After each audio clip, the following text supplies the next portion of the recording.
Hey everyone, Teacher Jill here. I hope you're having an amazing break. If you're having a break right now, if you're on a break with kiddos home over the winter holidays, that's awesome. Um, so I just thought I would take an opportunity to kind of go through the lesson one more time. So I've already made kind of a rough demo lesson, but I've gotten a lot of good feedback from people saying that, oh, it was really helpful and just some things to do. I just want to reiterate a few things here, and I'm not going to really probably teach this lesson. I might suggest how I would teach the slide, but I'm going to show you where you can extend because I feel like with demo slides, it's kind of easy to run through the material and get through it really fast. And again, take all of this, take what's useful, throw the rest out, right? That's what we do as teachers. You don't really know how the demo is going to go until you have the live person on the other side of the computer. And I get it. There's only so much you can rehearse with someone or by yourself, right? Because you really need that other person there because that will dictate what you say back to them, right? Like their response is definitely going to change how you respond back. Um, so first slide, this is where you're going to establish a rapport. Hi, what's your name? My name's Teacher Jill. How old are you? What did you do today? Here's where they love to drop a incorrect grammar slip. I go to school today. Oh, I went to school today. I went. Right. And also with the pointing, I probably wouldn't point. I would do like this, like, you, yay. Right. Because that's a little bit of a softer gesture than, right. So try not to point if you can recall or remember to do that while you're live. Now, I know if you were like me, you would be a total bundle of nerves. I was so nervous when I did my demo. Um, Again, here you're going to establish a secondary reward system. So after you establish the rapport, you might have a grammar correction to do here. Just look out for that. Um, talk about your secondary reward system. I've gone into this before. I don't really do secondary rewards. Now, the kids do enjoy them. Occasionally, I might have some kind of prop. I had a little glass Christmas tree because, it was Christmas time here in America. Christmas is kind of a rare thing in China. I have some students here and there that celebrate it, but by and large, they don't celebrate it. So they like to see like the Christmas tree and all of those little fun things. Um, but you could use something like that if you still have one handy since it's the holidays. You could use dollars, you could use candy, you can use stuffed animals, use whatever you've got. It just kind of makes it interesting. Um, okay, again, ways to extend. Now, I mentioned this in my last video. What they're looking for you from you on every slide is full sentences. They want their students speaking in complete sentences, sentences that are grammatically correct, and students that are speaking every single slide. They might have someone try to give you one word prompts. So if that's the case, what I would do is I would read it for them. It can hop. It can crawl. Cup your ear. It can fly. Cup your ear, because then they'll read it back. Extensions, and that's my main focus today. Extensions. What animal is number one? What animal is number two? Oh, what animal is number three? Right, you're extending. What color? What animal? Things like that. What animal do you like? Okay, again, reading and circling because this slide is going to probably take a lot of time because they're reading the whole sentence. They're circling the correct verb. The big thing here is just to make sure it is grammatically correct. And if they purposefully miss on this slide, you can substitute the pronouns. The frogs hop. They, right? That's the pronoun there. They hop. The crab crawls. It crawls. So substituting that pronoun, just real talk, right here, that absolutely does make a difference in how the kids are able to conjugate the verbs. You find that you have to do that a good bit.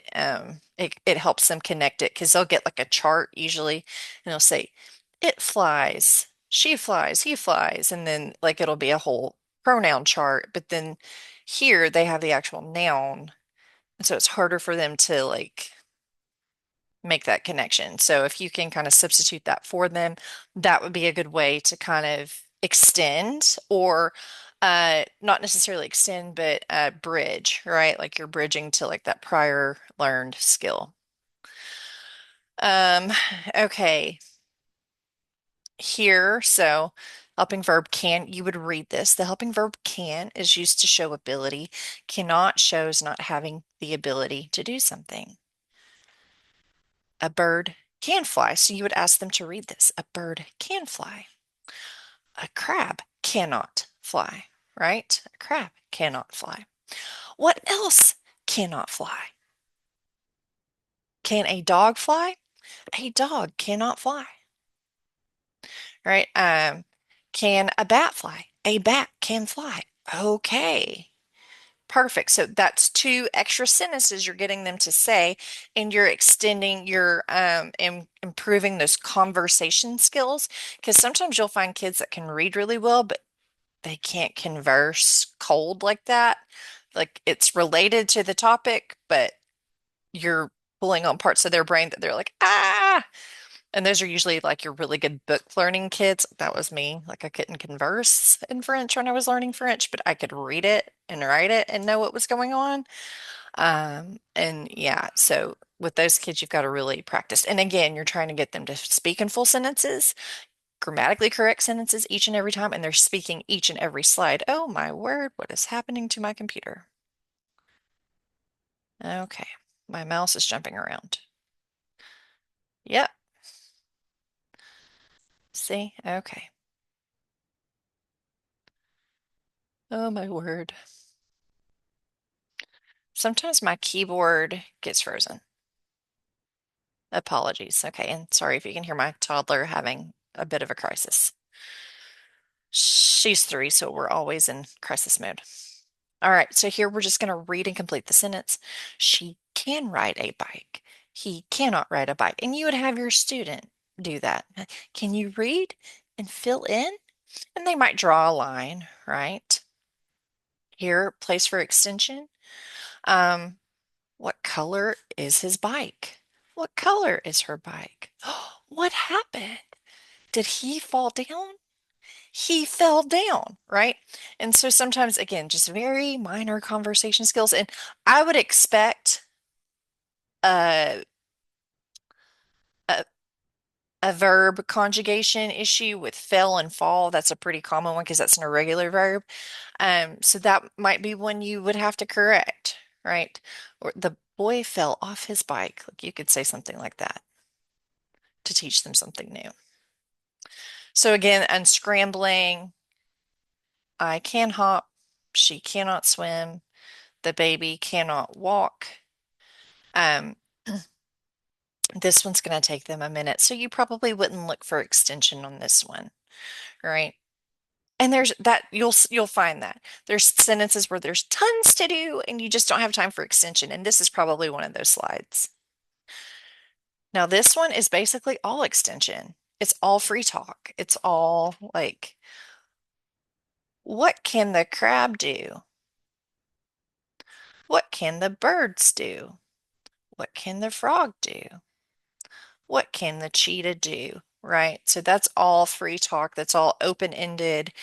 Lots of area for extension here. What color is the frog? What color is the water? Do you like to swim? Can you swim? I can swim. I cannot swim, right? So then they're applying that to them. So that's a really good sentence for them to make. All right. So, and that really is it. And that's that you could fill lots of time with that, I feel like. Because again, it's just you're finding those opportunities for extension. Um, if if you feel comfortable with that. Again, I would just kind of make notes of like talk about colors. Again, concentrate on, are we speaking in full sentences? Um, Are they speaking every slide? Are they using proper grammar? Those are the main things they're looking for. Now, some of you have been using my referral link. Thank you so much. Thank you so much. I appreciate it. No one's completed the whole way through. So, and that's okay. I just because I know what it's like. The whole process is a little bit daunting to get started. So I just want to encourage you.